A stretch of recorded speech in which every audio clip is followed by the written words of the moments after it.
Hello everyone. So today's our topic is febrile seizures. Okay. So what is febrile seizure?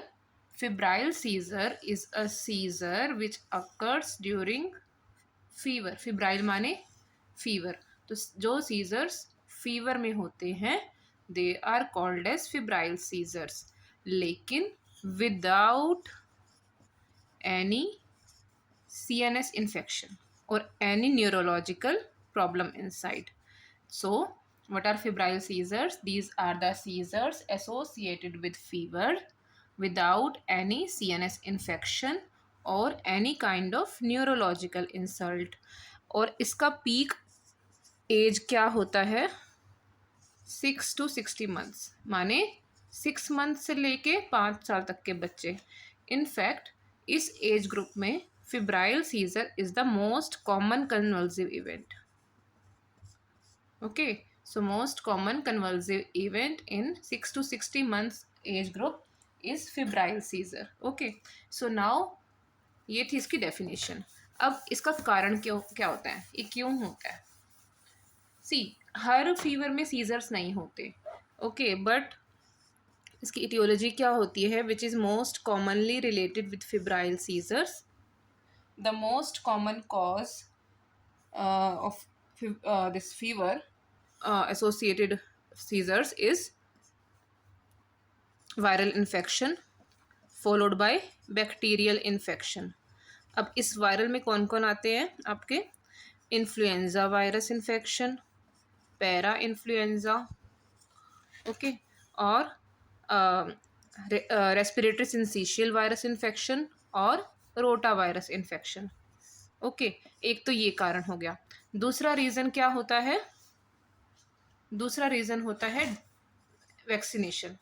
Suppose किसी को बच्चे को MMR हमने varicella injection के साथ में लगा दिया, मतलब MMR और चिकन पॉक्स साथ में लगा दिया, तो उस बच्चे को फीब्राइल सीजर्स होने के चांसेस होते हैं. ठीक है. एंड इसके अलावा DPT वैक्सीनेशन के बाद भी febrile seizures can occur. Okay, now after its etiology let's talk about its risk factors.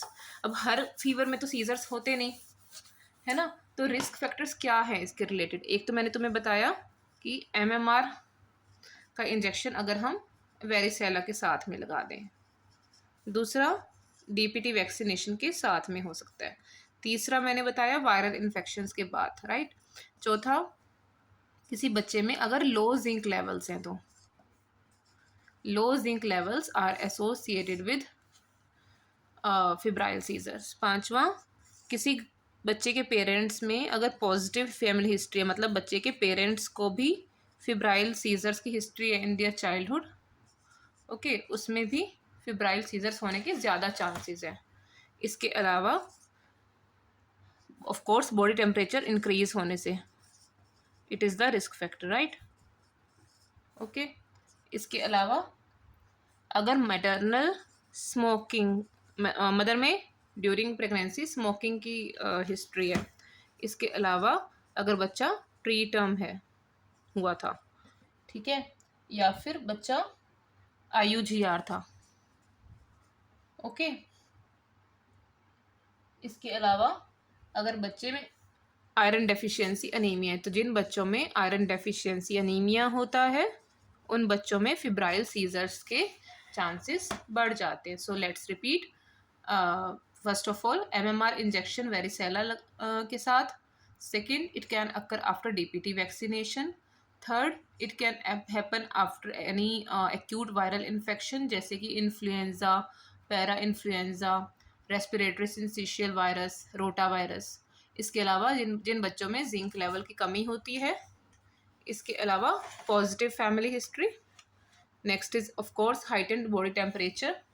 Next, अगर ड्यूरिंग एंटीनेटल लाइफ उसके मदर मैटरनल स्मोकिंग की हिस्ट्री है, या फिर बेबी प्री टर्म है, या IUGR बेबी है, और या फिर आयरन डेफिशिएंसी अनीमिया वाला बेबी है. और इसका पीक एज ग्रुप क्या है? 6 to 60 months. All right. So this was about its risk factors. Now we will discuss the pathophysiology. Pathophysiology माने तो कि ये क्यों हो रहा है, इन कारणों की वजह से ये क्यों हो रहा है, राइट। फर्स्ट ऑफ ऑल अब हम बात कर रहे हैं कि ये फीवर के साथ में हो रहा है, यानी कि हाइपरथर्मिया, यानी कि इंक्रीज्ड बॉडी टेम्परेचर। क्या होता है कि जब बॉडी टेम्परेचर इंक्रीज करता है, यानी कि हाइपरथर्मिया होता है, तो ये क्या करता है, ये गाबा का जो लेवल होता है, गाबा रिसेप्टर का, वो डिक्रीज कर देता है। गाबा क्या करता है, GABA is a inhibitory hormone, inhibitory neurotransmitter. So अगर गाबा रिसेप्टर लेवल कम होगा, गाबा का एक्शन कम होगा, तो इससे क्या होगा, इनहिबिशन नहीं हो पाएगा, है ना। इनहिबिशन नहीं होगा तो there will be increased neuronal excitability. So hyperthermia की वजह से क्या होता है, गाबा जो रिसेप्टर है उनका इनहिबिशन डिक्रीज कर जाता है और न्यूरोनल एक्साइटेबिलिटी बढ़ जाती है।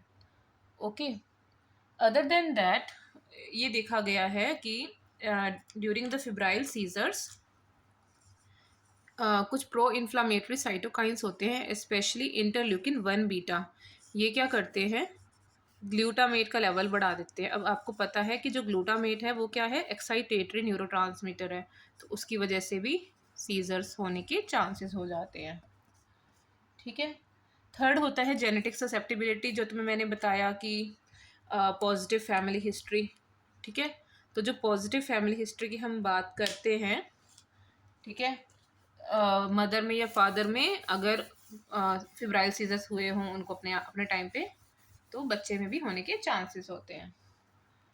ओके, उसके अलावा क्या होता है, जब भी बच्चे को मानो फीवर हुआ तो बॉडी टेम्परेचर इंक्रीज करेगा, बॉडी टेम्परेचर इंक्रीज करेगा तो रेस्पिरेटरी रेट बढ़ेगा।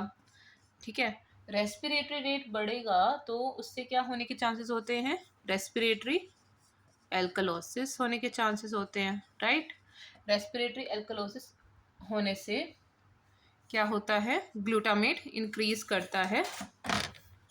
ठीक है, ये स्टिमुलेट करते हैं ग्लूटामेट को। ग्लूटामेट क्या करता है, increases neuronal excitability, right. So this is how hyperthermia can lead to febrile seizures.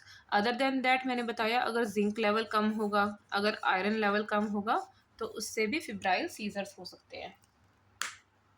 ठीक है, अब जो फिब्राइल सीजर्स होते हैं ये होते हैं दो टाइप्स के, सिंपल फिब्राइल सीजर्स और complex febrile seizures. Febrile seizures are of two types, simple and complex. Simple febrile seizures क्या होते हैं, means they last for only they last less than 15 minutes and they do not reoccur within 24 hours। मतलब 24, you can say once in 24 hours होते हैं maximum. ठीक है, maximum. जबकि जो कॉम्प्लेक्स होते हैं वो मोर देन 15 मिनट्स होते हैं and can recur with in 24 hours. Is it clear. अच्छा, इसके अलावा फिब्राइल स्टेटस एपिलेप्टिकस, हमेशा ध्यान रखो, अगर फिब्राइल स्टेटस एपिलेप्टिकस